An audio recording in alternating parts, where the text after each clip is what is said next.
Hey guys, this is Eleven about, and today let us look at some of the biggest thing, actually one thing that was going on in my mind with Canon PowerShot SX50 HS. This camera is really awesome with a long telephoto zoom and the amount of distance it can cover to photograph and to make a video.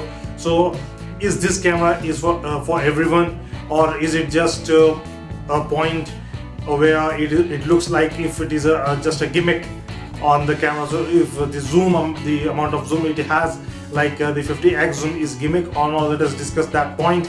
And some of the people may not agree with the points that I cover in this video, but I have found out that this camera is really attractive for people who see that, oh, this camera has a longer zoom and I want to buy that, and they move on and make a purchase of that because it has the biggest zoom available in the market, and then the camera, that amount of zoom is not at all usable there.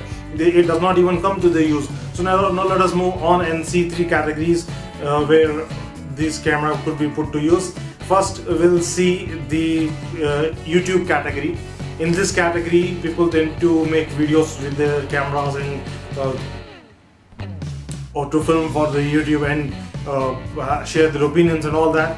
And for that, good amount of lighting is required, since all of the work is done indoors. So in these cases, the light is important factor, and the camera should have a capacity to take low light videography, because of the fact that indoors will not be that much lighted, and most people won't have this sophisticated studio kind of lighting, so they need a good camera. And this camera was used and is used and still be used by many YouTubers, so this camera is a good camera for YouTubers. But now the fact remains, is a YouTuber going to require this kind of huge zoom? No, not at all.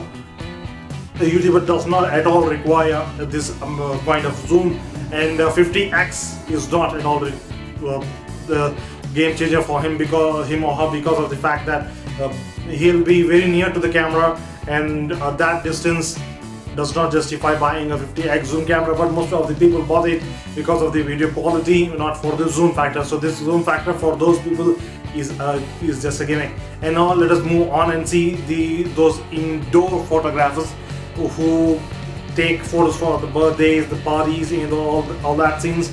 And in those cases, the photographs are taken indoors. So these indoor photographs are not at all necessary. The zoom for these indoor photography is not at all necessary. That kind of zoom is totally a gimmick, because if you are taking photographs indoor and you are at a position and the subject is at a distance of about 6 meters to 10 meters, then the problem tends to have take a 6 meter distance. The problem tends to happen that the light does not reach there, and the photo taken from that distance will not be of that good quality, and this is not the future that indoor photographers require. If at all they need, then they should get a camera that zooms up to 24x or 30x, and that gives good picture quality and also good video quality. And moving on for the LC, those travelers who travel and adventure and take photos of all the things that come in front of them and collect them as the color memories. And these kinds of people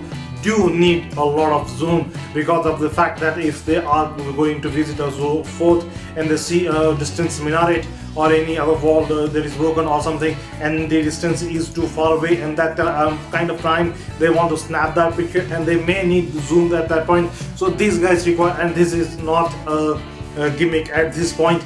Now let us move on to further, and let us see the wildlife photography and the birding category. In this one is the fourth category.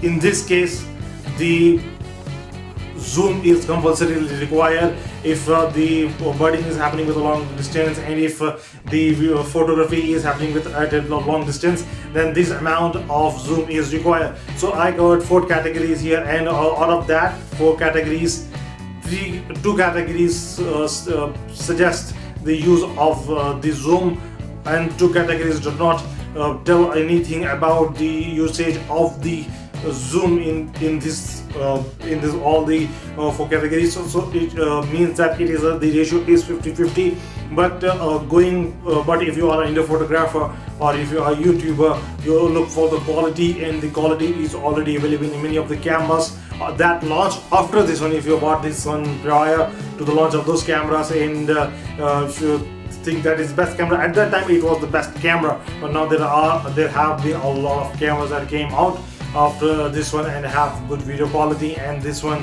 also stands out really well. But if you are a wildlife photographer, and if you are an adventurer who travels a lot and want to take photos of anything that comes around him, like visiting historical places and all, this camera really helps out. And I hope I covered some of the good points here, and according to me it's part 53. So let's finish the video off here, and we'll meet next time. Thank you very much for watching.